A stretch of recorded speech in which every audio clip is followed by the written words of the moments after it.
Welcome to another episode of NACIC Bible Stories. Have you ever been asked to do something that didn't make sense at first? Maybe your parents asked you to clean your room when guests were coming over, even though no one was going to look inside your room.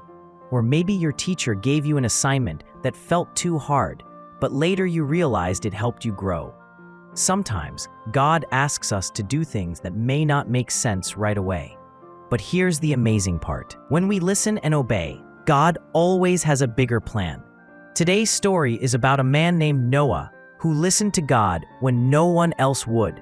And because of his obedience, God saved him, his family, and all living creatures on earth. This is the story of Noah and the ark. A long time had passed since the days of Adam and Eve. The world was now filled with many people, but instead of growing in love and kindness, the people grew in sin. Their thoughts were wicked. Their hearts were filled with greed, anger, and violence. Families fought. Neighbors hated one another. People no longer cared about God. God looked down from heaven and was deeply saddened. He saw that people had chosen evil over good. But in the middle of all that darkness, there was one man who was different. A man who still loved and obeyed God. His name was Noah. Noah wasn't perfect, but he honored God. He trusted him and wanted to live in a way that pleased the Creator. Noah had a wife and 3 sons, Shem, Ham, and Japheth. Together, they formed a family that stood out from the rest of the world. While everyone else was choosing evil, Noah and his family chose righteousness. One day, God spoke to Noah and revealed his plan. "The people on earth have become wicked," God said. "I will bring floodwaters upon the earth to wash away every living thing. But Noah, I will make a covenant with you. I will protect you and your family." God then gave Noah very specific instructions. Build yourself an ark, use gopher wood, make rooms inside, and cover it with pitch so no water can get in. The ark must be 300 cubits long, 50 cubits wide, and 30 cubits high. Put a door in the side and make 3 decks inside. Add a window at the top that opens toward the sky. Can you imagine how Noah must have felt? God was asking him to build a giant boat, an enormous ship, on dry land when there was no water around. But Noah trusted God completely.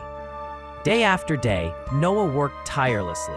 He gathered wood, cut beams, and hammered nails. His 3 sons helped him build, and his wife prepared supplies. But as Noah worked, people mocked him. His neighbors laughed. "Look at Noah. He's building a boat in the middle of nowhere. What a fool." But Noah didn't let their laughter stop him. He kept his focus on God's command. Every swing of the hammer was an act of obedience. Every plank of wood was a sign of his faith. When the ark was finally finished, God gave Noah another task. Bring into the ark 2 of every living creature, male and female. Also, take every kind of food that is to be eaten so you and the animals will have enough. Noah obeyed, and then something truly amazing happened. Animals began to come to Noah, just as God had promised. 2 lions, 2 bears, 2 monkeys, 2 rabbits, 2 birds. From the tallest giraffe to the tiniest insect, they came, walking calmly and peacefully toward the ark. It must have been a sight, unlike anything the world had ever seen. When everything was ready, Noah, his wife, his sons, and their wives entered the ark. The animals were safely inside. Food was stored. The great wooden door closed, and then the sky grew dark. Thunder rumbled. Raindrops began to fall. The rain fell. It didn't stop after 1 day. It didn't stop after 2 days. For 40 days and 40 nights, rain poured down from heaven. Waters rose higher and higher until the mountains themselves were covered. Everything outside the ark perished.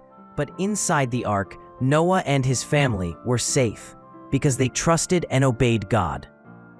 The floodwaters covered the earth for 150 days. Inside the ark, it must have been difficult. Noah and his family had to wait patiently, care for the animals, and trust that God would tell them when it was safe to leave. Finally, the waters began to go down. One day, the ark came to rest on the mountains of Ararat. To see if the land was dry, Noah released a raven. It flew back and forth but found no place to rest. Then Noah sent out a dove. At first, it returned with nothing. After 7 days, he sent the dove again, and this time, It came back with an olive leaf in its beak. Noah knew that the earth was beginning to dry and new life was returning. At last, God told Noah to come out of the ark. Noah, his family, and all the animals stepped onto dry land. The flood was over. The very first thing Noah did was build an altar. He offered sacrifices to God, thanking him for keeping them safe. Then God made a promise, a covenant. He said, "Never again will I destroy the earth with a flood. As a sign of my promise, I place my rainbow in the sky."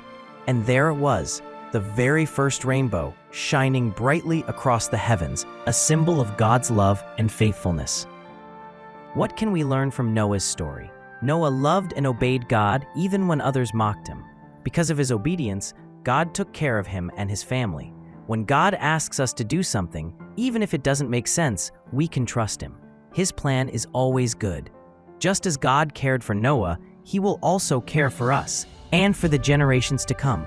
So next time God prompts you to do something, whether it's being kind to someone, sharing with a friend, or obeying your parents, remember Noah. Obedience may not always be easy, but it always leads to blessings. Thanks for joining us on this episode of NACIC Bible Stories. We'll see you next time with more stories that bring the Bible to life, just for you. Till we meet again, stay safe and be blessed.